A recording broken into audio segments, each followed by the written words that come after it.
much Barack Obama is spending. It's about how much Barack Obama and George W. Bush and both Congresses have been spending for years. It has nothing to do with parties. It has everything to do with politicians from those parties lying to the people that they're supposed to serve. America is sick and tired of being sick and tired of lies and corruption and flushing our country down the toilet for their power, for the donkey or for the elephant. A key understanding of the Federal Reserve is I care not for the laws of a country as long as they control the currency. I'm here because my phone calls, my emails have gone completely unheeded. I don't know if they're going into a waste can. I don't even know if the phones are on in Washington, but that's why I'm here. And I found a father here named Jared Ammerman. And the reason I'm here for two reasons. I have two little kids, and I know we are mortgaging our kids' future away with the spending, the out-of-control spending in Washington. And one of the reasons that we are spending, that our politicians can even spend, is because of the Federal Reserve. There's a bill right now, Audit the Federal Reserve. Ron Paul supports it. It's H.R. 1207. And that's one of the most important things. People need to go out there, call their politicians, get involved, find out the true root of the problem. And it starts with the Fed, if you ask me. Inspector Coleman, you're the Inspector General for the Federal Reserve, right? Okay. That's correct. Have you done any investigations concerning the Federal Reserve's role in deciding not to save Lehman Brothers, which led to shockwaves that went through the entire financial system? In that particular area, you know, I don't generally comment on specific investigations, but we do not currently have an investigation in that particular area. All right. What about the $1 trillion plus in expansion of the Federal Reserve's balance sheet since last September? Have you conducted any investigations regarding that? Right now we have a, we call it a review, and so I don't know if the term investigation may have different connotations. So we're actually conducting a fairly high-level review of the various lending facilities collectively, which would include, you know, the TALF, a variety of the different programs that are in process. So we're looking at them at a fairly high level to identify risk.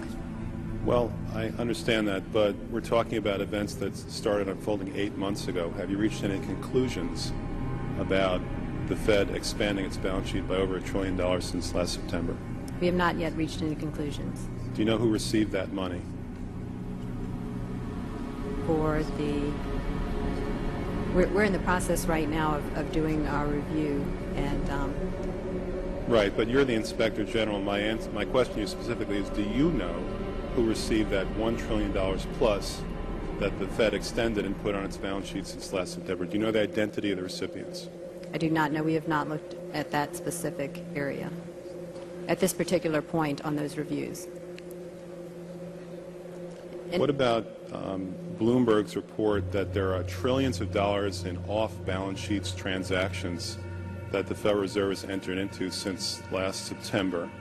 Are you familiar with those off-balance sheet transactions?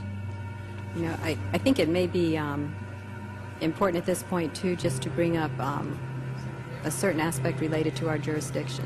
And just to clarify perhaps some of my earlier comments, we are the Inspector General for the Board of Governors, and we have direct oversight over board programs and operations, and are also able to look at board-delegated functions to the reserve banks, as well as the board's oversight and supervision of the reserve banks. We do not have jurisdiction to directly go out and audit reserve bank activities specifically. Nevertheless, in our lending facilities project, for example, we are looking at the board's oversight over the program, and to the extent that extends out to the Federal Reserve Bank of New York. Well, I have a copy of the Inspector General Act here in front of me, and it says, among other things, that it's your responsibility to conduct and supervise audits and investigations relating to the programs and operations of your agency. That's correct. So I'm asking you if your agency has, in fact, according to Bloomberg, extended $9 trillion in credit, which, by the way, works out to $30,000 for every single man, woman, and child in this country. I'd like to know, if you're not responsible for investigating that, who is? No, we have responsibility for the Federal Reserve's programs and operations, audits, to conduct audits and investigations in that area. In terms of who's responsible for investigating, would you mind repeating the question one more time? What have you done to investigate the off-balance sheet transactions conducted by the Federal Reserve, which, according to Bloomberg, now total $9 trillion in the last 8 months? I'll have to look specifically at that Bloomberg article. I'm not, I don't know if I have actually seen that particular one. That's not the point. The question is, have you done any investigation or auditing of off-balance sheet transactions conducted by the Federal Reserve? At this point, we're conducting our lending facility project at a fairly high level and have not gotten to a specific level of detail to really be in a position to respond to your question. Have you conducted any investigation or auditing of the losses that the Federal Reserve has experienced on its lending since last September? We're still in the process of conducting that review. Until we actually, go out and gather the information, I'm not in a position to really respond to the specific question. So are you telling me that nobody at the Federal Reserve is keeping track on a regular basis of the losses that it incurs on what is now a $2 trillion portfolio? I don't know if you're telling me that you're mentioning that there's losses. I'm just saying that we're not, until we actually look at the program and have the information, we are not in a position to say whether there are losses or to respond in any other way to that particular. Mr. Chairman, my time is up, but I have to tell you honestly, I am shocked to find out that nobody at the Federal Reserve, including the Inspector General, is keeping track of this.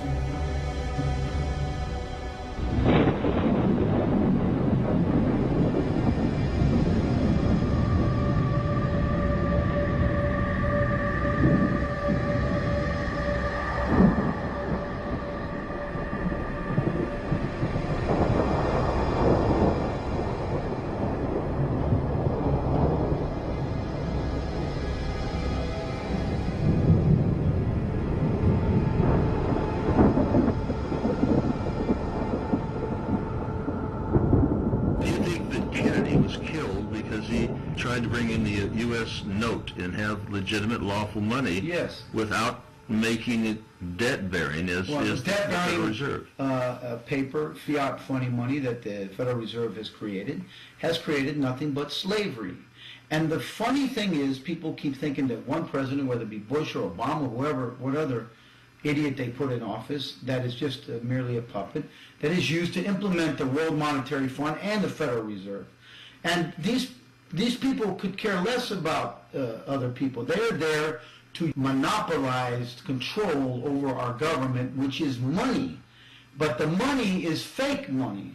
They make real money off it because they buy gold and silver using our debt-bearing certificates that we work as slaves for, the Federal Reserve notes.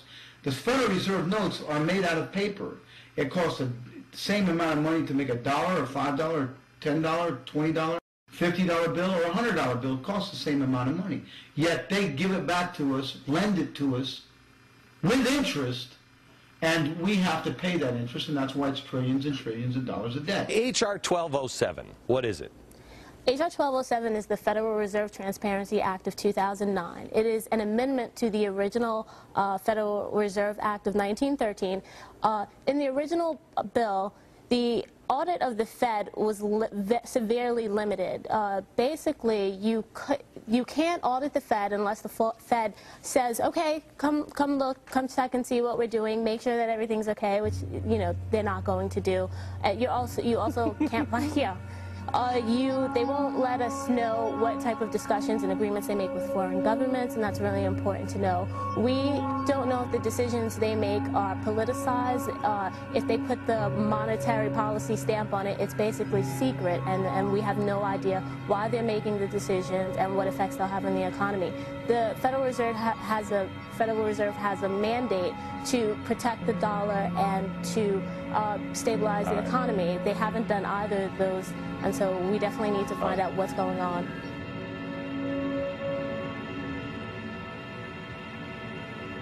Here we are in front of the Federal Reserve Bank. Live from Los Angeles, it's the End of the Fed Show. My name is Stephen Vincent, and in August of 2008, I was walking from Green Bay, Wisconsin to Minneapolis, Minnesota, on the Great American Walk for Freedom, and I had an idea. And it was called End the Fed. And I got these T-shirts printed up, and I went around, and I sold these T-shirts, and I started talking up the idea to people. I said, we got to get something going on the Federal Reserve. And I had noticed, part of the reason why I got the idea came from you. When I noticed that people at every Ron Paul rally started saying, "End the Fed! End the Fed!" And I heard that, and they got up and they started burning these Federal Reserve notes, little torches of liberty, you know? And I said, there's something going on there. We need to have an End the Fed movement in America.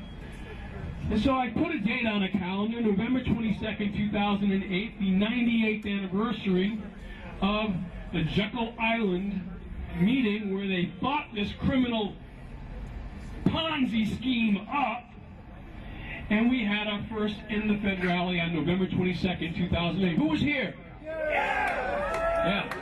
Great day for freedom. What with the war and the economy on the decline, it made sense that I should find out what's going on in my country. And so I started to read. I read a great book, The Creature from Jekyll Island, which I advise everyone to read because it is great at letting you know how this creature came to being and exactly how it affects the economy. And the more I looked into it, the more I said, well, this isn't right. They're operating on an economic model that doesn't make sense to me. And I'm just an average American. I'm not an expert on anything. Most people, and surprisingly so, don't know that that's a private corporation of banks that are just charging us interest on this money, and they're giving it to us hand over fist, and they think that it's going to make it better and that we're not in a depression, that we're just in a recession, and that's ridiculous. If you walk down the main street, you can see we're clearly in a depression. They borrow this money, we have to pay interest on it. Where's the interest money coming from? Yeah, well, this is, we've got at least 8 places here serving food, and we've got 16 people sitting down eating. We've got more people behind the counter. This is the results of the depression by design. And I do feel that what we are going through is most definitely by design. It's really the seat of the Federal Reserve, which is a profit-making corporation, just as the Internal Revenue Service is a profit-making corporation. They have nothing to do with our government or the structure of our government.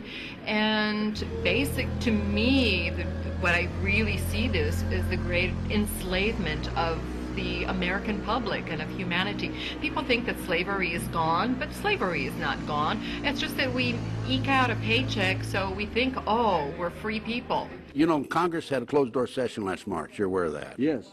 And in that session, they said that the economy would crash in September of '08, and the government would go bankrupt in February of this year. Right now we got Goss trucks selling out the remnants at cut-rate prices. And so we've gone to the scavenger stage of the economic disaster. I look around here, you could shoot off a cannon in the store and it's going out of business. Are the doors open? As you can see, you could fire a rifle down there and hit the empty store at the other end of the mall. And that's exactly what's happened. This has all been planned. And of course, other things that were discussed were Bush's surveillance techniques and his executive orders on what they can and cannot do. But of course, it's Katie barred the door as far as Bush was concerned, and the surveillance of citizens are concerned. And of course, the other thing they discussed in the closed-door session was where congressmen can go for sanctuary when there are civil unrests. We definitely will be paying interest on that. And this is what I mean by enslavement. How can a people ever be free if they can never be clear, monetarily clear? Because we are constantly and consistently in the hole monetarily. Always, always. How is it right that we continue that we pay 10% interest on money that we shouldn't even be borrowing from them in the first place? Well, they're giving it to the banks. So shouldn't we be... We're taxed to borrow money to pay the banks, and then on that we have to pay interest on the money that the banks get. And then the banks charge us interest on everything we do with them. Credit cards that you have through the bank, you're paying 28% interest. How much interest are the banks paying? Nothing. They're getting guarantees and free money, and please invest in everything. Are we virtually enslaved by the Federal Reserve? Well, the Federal Reserve determines interest rates. It sets the money supply. It sets the money worth. And if we're having money troubles economically, then yeah, we definitely need to all turn and look at the Federal Reserve System. The more paper that they put out, the more we become enslaved. All this is doing is running up more and more debt, and the whole problem that we're in right now is because of debt. So they're piling more debt on top of this debt. This is a very carefully crafted plan to destroy the worth of the U.S. dollar and to crash the U.S. economy. Would that be to usher in a euro-like currency called the Amero? Yes. Once people are so panicked because the money is worthless, then there'll be calls to combine the economies of Mexico, Canada, and they will be ushering in the Amero, which will be similar to the euro, and they'll be buying up our worth at 10 cents on the dollar. All I know is there's a whole lot of ink going on, a whole lot of paper, and what's going to back it up? Well, it's pauper paper, but every dollar that the Federal Reserve prints, it's not a dollar, it's a Federal Reserve note. They loan at interest to the government. So in essence, then a note is an obligation for us to pay? Well, exactly. If I go to the grocery store and I write a check, for $150 for groceries, the bank charges me 15 or 20 cents every time I write a check because it's their checks. Every time the Federal Reserve prints a debt note, they charge us, or they charge the U.S. government, which then bills the Treasury, which then bills the people, in essence. They charge us a percentage for getting to use their checks. That's how it works. What are you saying? We're all being screwed? We are all being screwed. Yes, Anthony. Big time. Well, what they do is they counterfeit paper money and then charge us interest on money that they created out of thin air or printing press. The Federal Reserve is privately owned, of course it is, and the IRS is not a federal agency. I mean, you can look at the label, the decal, the logo on the IRS. It says Department of the Treasury, whereas the official Department of the Treasury is U.S. Department of the Treasury. The bankers for the Vatican are the Rothschilds. When the Battle of Waterloo, when Napoleon was fighting, the Rothschilds funded both sides. And what happened was, the Rothschilds realized Napoleon was losing. Nathan Rothschild rushed back into the stock market in London, spread the rumor that Napoleon was winning. Everyone knew he was funding both sides, and they said, oh, we're in trouble. He started selling his stock in a panicked fashion, and everyone else followed suit, dumping their stock. He caused a panic and a crash of the London Stock Exchange. Secretly, in the audience, he bought up the stocks of all the corporations, and that's how the Rothschilds took control of England. This is the financial capital of the world. Are we to bring down the banksters and the international gangsters? Is there to be a revelation? A revolution? Are we not to incite an awakening that will change the course of history and change the course of the world?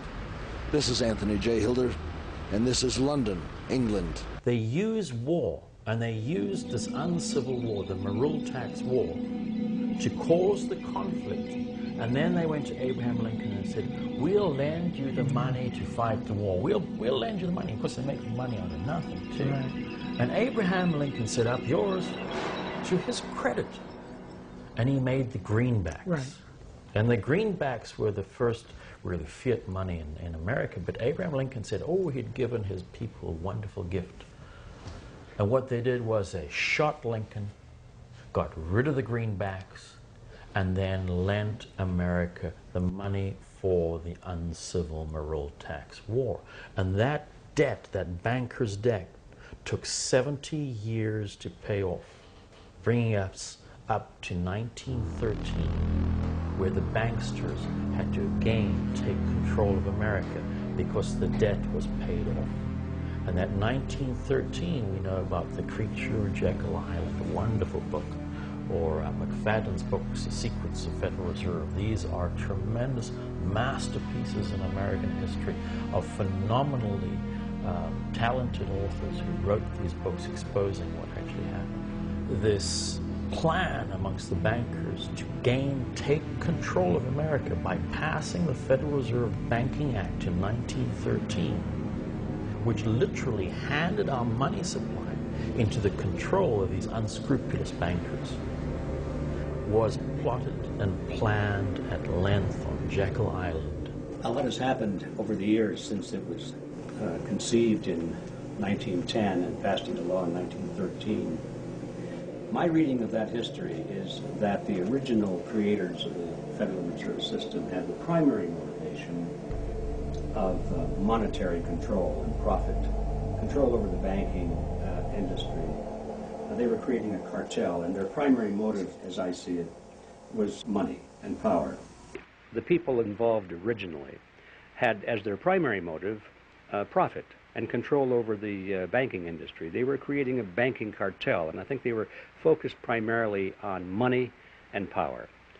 With the passage of time, and as those original people passed away, I'm talking about J.P. Morgan and the original Rockefeller Group, they were replaced by younger men who began to get a larger vision, a vision not only of money and banking and power, but politics and ideology. They began to think in terms of a new world order, as they fondly call it. They began to think of remolding society and changing the nature of man, changing the nature of society.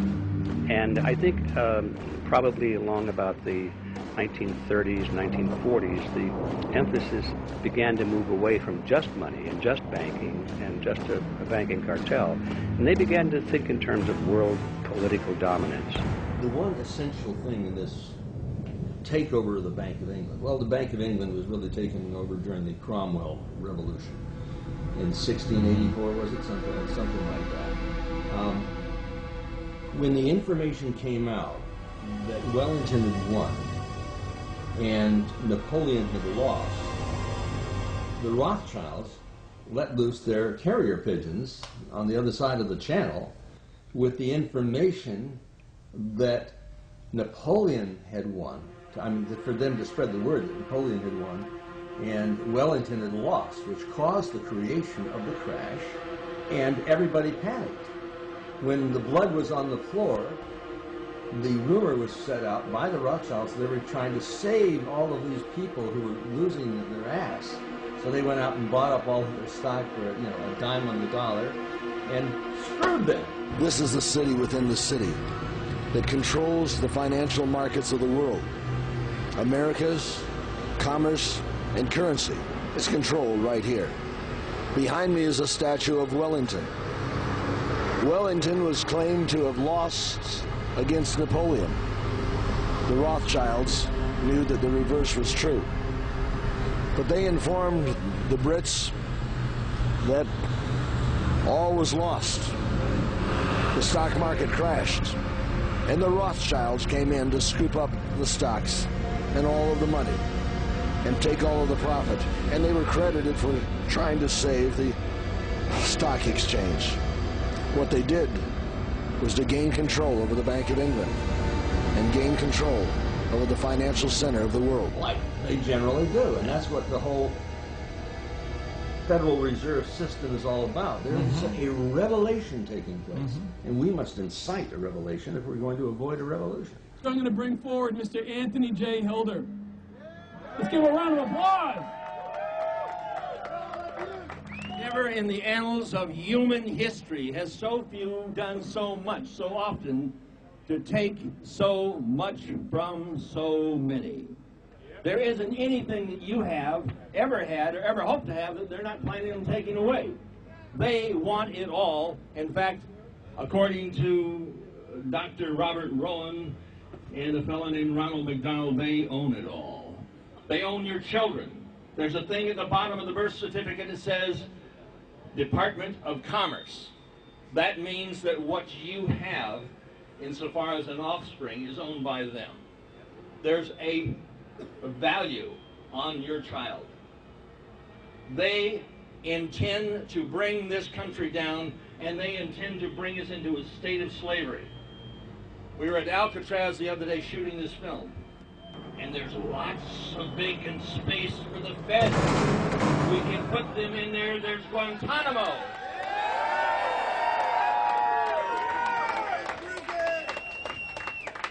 We need to do that which has never been done before in this country, and that is not simply audit the Fed. We want to abolish the Fed. I didn't hear you. Do you want to abolish the Fed? I didn't hear you. All right, now, I was on the radio last night with a friend of mine named Damien Chapa, did Blood In, Blood Out. We did a thing in Spanish on Victor Camacho's show, Desvelado. There are radio stations in this country which are addressing these issues. We are in the process of making another film. And if you've got a great sign or you've got a great comment, we're going to have John Perez sit here and put you on film. That's why you're here. You're here to make a point. A film can be seen by 1 million before a book can be read by 1.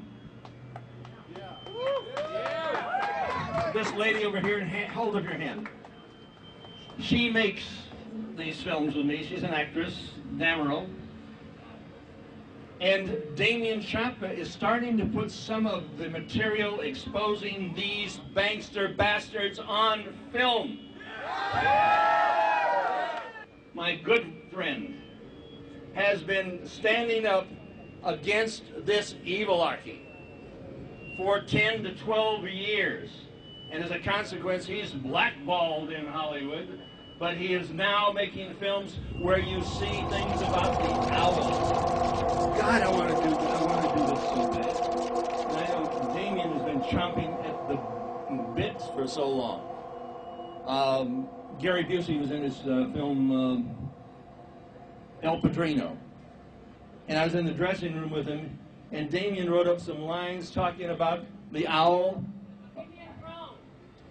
At Bohemian Grove, yes, we were up at Bohemian Grove as well. You've seen that Alex Jones film? Yeah, it's all hearsay. It's all hearsay? do they actually have an owl up here? A lot of redwoods. No owl? I'll give you about 2 minutes and I'm going to send security. And that's going to be in the film. And thank God for Stephen Vincent. And I would like you all to give Steve a hand, because if it weren't for him, there wouldn't be these organizations around the country. Stephen Vincent, raise your hand.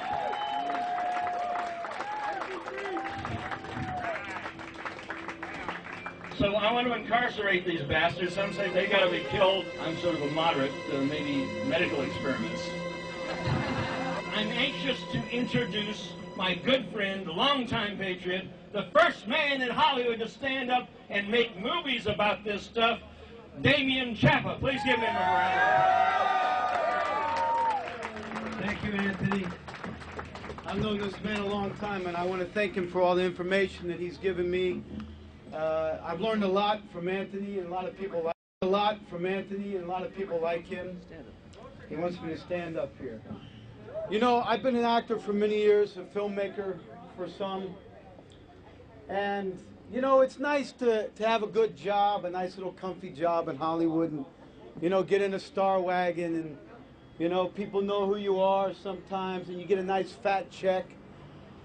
But when you start seeing your children's future go down, and your grandchildren, and all of us as brothers and sisters, as Americans, is depleted by an evil organization who is taking over our money system, which is our way of life. You have to sacrifice. I've had to sacrifice my own career. 15 years ago, I was talking about the New World Order on movie sets, $40, $50 million movie sets. I was called a kook, a nut. And now you can't go on any TV station without hearing all this about the New World Order. It's kind of a fad now. It's in. Everybody's cool who's talking about this. But what they're doing is they're putting a spin on it. You understand? They're using it, they're implementing these ideologies in the film, but they're putting a spin on it. The fact of the matter is, this is not a joke. This is not a fantasy. This is not a film. Forget about me as an actor or as a director. I'm coming here as a man, as a citizen of the United States of America, and telling you this is real. Our country's going down because of the Federal Reserve. It began over 40 years ago when a man named John Kennedy was slaughtered right in front of us. Now listen, we're talking about a man's head exploding right in front of our eyes. And we still haven't found out what happened there, have we? We still haven't got answers about that. We have to go back to that foundation and say, hey, what happened to John Kennedy when he stood up against these bastards? What happened to him? They killed him right in front of us. Now, if they can do that to him, what can they do to guys like me? Well, they can blackball me in Hollywood, which I can care less about, because what good is it being a movie star when you can't be a man? And you have to worry about your children and your fellow man. I didn't get paid to come here today. I don't want money. I want to see the United States be what it is, the greatest nation that's ever existed. But it's slowly being taken away from us because we are worried and we are living in fear as Americans. What is the CIA going to do to us? What's the FBI going to do to us? What is the government going to do to us? Hey, wait a minute. What happened to we, the people? We are here. We're standing up against them. We're coming out against them. I'm here to tell you that the Federal Reserve are a bunch of lying thieves. They're thieves. And they've taken our country. Who was it that said, give me control of the monetary system, and I care not what laws it makes? Hasn't that happened? Hasn't that happened? They don't care what laws we have. They don't even care about our Constitution. Did I ever think growing up that I would ever see a sign that says, legalize the Constitution? Are you kidding me? This is our foundation. We don't need to legalize it. We need to implement it and take it back and not care if we spill our blood. Our forefathers did not care if they spilled their blood. We have to be like them in order to keep that. Don't you remember that? So yeah, I want to get rid of the Federal Reserve. Everybody else here does. But are you willing to sacrifice your career? Are you willing to sacrifice your blood like they did to create this great country? That's why we're here, and we better spread it quick, and we better have the courage now, because there is no more time. Thank you. Damien Chapman. All right, thank you, Anthony. Thank you, Damien. Give a round of applause for Anthony and Damien. Now, as far as ownership is concerned, in 1976, Congress put together a special committee.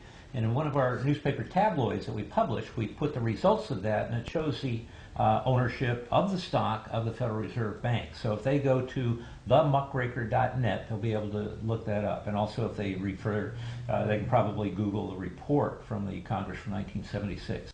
People are looking for the source or the location of the Federal Reserve, where it was chartered. Are they a corporation somewhere in the United States, in New Jersey? Are they offshore? Is the Federal Reserve part of the Bank of England? Where is it located? How could we trace it? How could we find out who the original people are who incorporated it? And how can we find out specifically the ownership of the Federal Reserve now, Class A stockholders? My understanding is that the Federal Reserve System is a federal corporation. That's a little bit strange to our ears because almost all corporations that we're familiar with are state corporations. They're incorporated by one of the states of the Union. This one happens to have been chartered by the federal government. And so I think it would be safe to say that it is a federal corporation. Its location is probably Washington, D.C., and I'm saying probably, and as far as I know, I'm cushioning all of this. It really doesn't make an awful lot of difference because we need to abolish it. These are interesting details, but regardless of what the answers are, we still need to abolish this thing. It's an evil, corrupt system, and it needs to go. Now, a lot of people are very concerned with who owns the Federal Reserve System, who controls it, and so forth. And the usual end of that line of reasoning is that if we can show that the Federal Reserve System is owned by some very unsavory people, if we can show that it's owned, even to a small extent, by some foreign corporation, for example, which is what I think the suspicion is, if that should be true, then the end of that line of reasoning is, oh, let's turn the Federal Reserve System over to the government. Let's get it away from these big, bad bankers and turn it over to those nice, trustworthy politicians. You see, instead of getting to the issue of abolishing the Federal Reserve System, these people are so preoccupied with who owns it, where did it come from, who owns it, is there a Class A, Class B stock, and they get off the track at that point, and they wind up saying, oh, well, let's turn it over to the Treasury, as though that would make any difference. No, the Federal Reserve System, regardless of who created it, regardless of who owns it, it needs to be abolished. How about abolishing the Federal Reserve? Well, that's the big step. But the first step is what Ron Paul's talking about, which is auditing the Federal Reserve. Then we can find out where our money's gone. Well, how about confiscating all the money that they have and all the property that they've stolen and giving it back to us? I have no problem with that whatsoever. What's your name? That's like common sense. What's your name? Frank Gordon. They're just giving money to their buddies. You want to abolish the Federal Reserve? Of course. I don't think that private institutions should have control over a nation's currency. We need a manufacturing base, and then our economy will take off like a rocket again. Are you guys in favor of the Federal Reserve? Absolutely not. You don't want to give them your money? That's what you're paying our taxes for. Heck no, I do not want to give them my money. How about your mama's money or your child's money? That's why I'm out here. I'm against it for my kids. You know, future generations that don't want to have to pay for that. Are we taking a look at an abomination? Unfortunately. Is he the bankster's boy? Absolutely. That's all he wants to do is give away all the money. Do you think he's on his knees just shining their shoes? He should be. It sounds like it. Obama and his mama, Pelosi, change we cannot afford. You know that. Now listen, are you against the abomination? You better believe it. I have 4 little children, and they were out here earlier holding up their signs saying, Obama, you're robbing our future. You want your piggy bank to be taken by the government? No? No. Is he the bankster's boy? Oh, the bankster's boy, you got that. Oh, yeah. Is Obama the bankster's boy? Of course he is. How would you say he's the bankster's They wouldn't have gone to the trouble to put him in power. They wouldn't have gone to the trouble to collapse the economy in the first place if they didn't want Obama in specifically. They wouldn't have gone to the trouble to run a jackass like John McCain and Sarah Palin. Well, he was a dedicated loser. Exactly. He's in our pocket, and I don't like it. You know, all of this spending he's doing, he's not just printing money. We're going to pay for it. The citizens, and I'm not talking about the rich people. He's saying that for now. The rich people can't just pay for this. He's going to trickle it down to all of us. All Henry Paulson had to do was bail out Lehman Brothers for $60 billion. Had they shored up Lehman Brothers, this whole financial collapse could have been avoided. And instead, they said no, they didn't bail out Lehman Brothers. The whole thing collapsed, and they basically just pulled a switch in September and October to collapse the economy. It's bigger than Obama. It's our whole government. There's a disconnect here, you know, and we just want them to listen to us because we're at a point where they don't care. Do they want it all? I'm talking about the Federal Reserve. I mean, it's more and more and more and more. No, I think they're going to leave us some change. So what Obama promised to a man who I look to being the new quarterback for our team in the money movement, Andre Michael Eglishan. Please stand with me and welcome this man.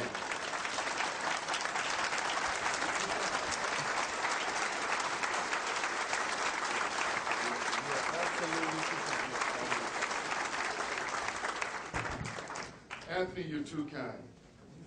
Let me say this. Were it not for this man, I would not be standing here today.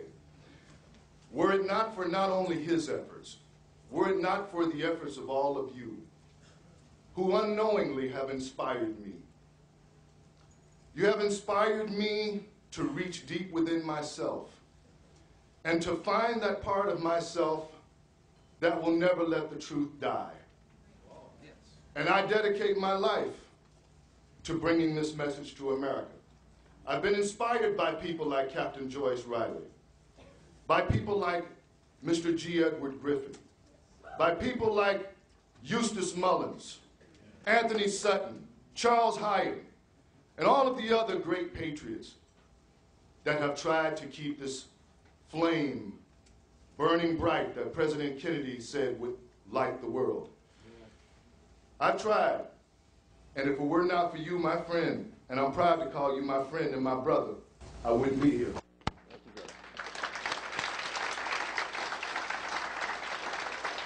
Thank you. So we do want to let the word go forth from this time and place to friend and to foe alike, that the torch is being passed right now to a new generation of Americans. Amen. There is no way on this earth that this fight can be won if we are divided. Right. Division is not an asset to us. It's our greatest liability. The smokescreen of differences that the mainstream media and the nefarious poodles of monetary scientists have tried to use for years and years and years to keep us distracted and divided will no longer work. We are united, we are one, and we will win this fight. In my manifesto for the free world, the first paragraph starts, wars like bridges are engineered. The war in Afghanistan and Iraq was triggered by the 9/11 event in New York and in Washington. Was this done by design? And are these wars that we are engaged in right now created by these banksters for the purpose of bringing us towards more control, more government, more tyranny, and the end of all freedom for all people for all time? I think there's a great advantage, a great motivation for modern governments to engage in war. Because war validates political leaders who are for total control over their citizens must have a justification for it. They must appear to be necessary. And when a nation is at peace and enjoying prosperity, the people are not very interested or very supportive of giving up their liberties and their freedoms and their privacy. And so these leaders know instinctively that in time of war, in time of crisis, people don't think about little niceties of their freedom or the Bill of Rights or privacy. So the leaders of any totalitarian system historically have always gravitated toward war because a condition of war solves that problem very nicely. People are panicked and they think, well, here we are being attacked by a dreaded enemy. We must unify now behind our beloved leader. But what I have seen leads me to believe that it is a possibility, and I think we need a lot more honesty and disclosure and transparency on this. I think the day is coming soon when the truth will be out. So you're saying they don't care if your children go to war and die. Do they gain either way? Yeah. And what Clive was saying earlier about the Hegelian aspect of what they learned from the Hegel philosophy. It's there's a lot of different ways of doing it. They use the left and right. They develop the left and right. It's like riding a horse with reins on one side or the other. They can't go with one side of a rein or trying to hold the mane. They want to control both sides. They get the bit in there. And synthesis. Antithesis. They use them against each other when they want. They pull on one side, let the other one go. You put out a problem out there, then you put out a conflicting thing to that problem, and then you permeate it throughout society. Now you have control. Yes. Didn't they create conflict to get fear into their people to consolidate their power? Blacks against whites, Catholics against Protestants. It goes Jews on. against Muslims. This is the whole construct, is to create conflict. It says on some of the anti-Semite magazines, it talks about the Jews. In the Bible, it talks about beware of those who call themselves Jews but are not. Beware of the Jewish label. because they're using it. And I'm going to bring out a book. Ellen's book. Ellen's Tremendous book. Tremendous book. I know this lady, and she's wonderful. Shocking Truth About Our Money System and How We Can Break Free. Here's a woman who sat there and went through painstakingly all of this information, page after page after page, put it together so you can understand it. We've got to go to books like The Creature of Jekyll Island, Secrets of the Federal Reserve. Secrets of the Federal Reserve, Eustace Mullins. It's not just going and reading the book. It's taking this film here. This is not Poli-Sci 101. We're going to another level. But you must get this information out to everybody. But you can't do that by simply just reading the book. Oh, that's a base. Yes, that's your base. But you've got to make copies of the DVDs. I'm saying bootleg art tape, right? You want to buy one first, then you can make 1,000 copies and get it around the country. That's the whole purpose. We really don't care how much money we make on this. This wasn't written for money. People need to take a look at a second opinion. I'm bringing this particular piece out with Dr. Robert Rowan. He's come across lies that have been put forth by the American Medical Association and the FDA. Why would they lie? Who owns these pharmaceutical companies? That's how Robert got into all of this. He started to see that things weren't as he was told. And it's like in The Wizard of Oz, Dorothy says, somehow I don't think we're in Kansas anymore, Toto, right? Somehow, somebody is ruling this whole thing and creating this big fear, and they've got the Tin Man. And he's, you hear the metal shaking. And the lion, whoa, he's scared. And then there's Dorothy and the straw man, and they're all backing up because they see the great Oz. And then suddenly, Toto pulls the curtain behind, and we see who's really behind. The silly little banker at the organ. So we're off to expose the wizards, the warlocks, and witches of Wall Street in Washington. Are they there? You're absolutely right, they're there. Robert got into this by taking a second look. He pulled back the curtain. A lot of, doctors said, well, no, we've got to, I think I see something, but I don't want to see something. They're going on with blinders. Anthony, let me elaborate. We have what's called a healthcare system that's a disease maintenance system. And I have often gone into medical meetings, and I've held up one of these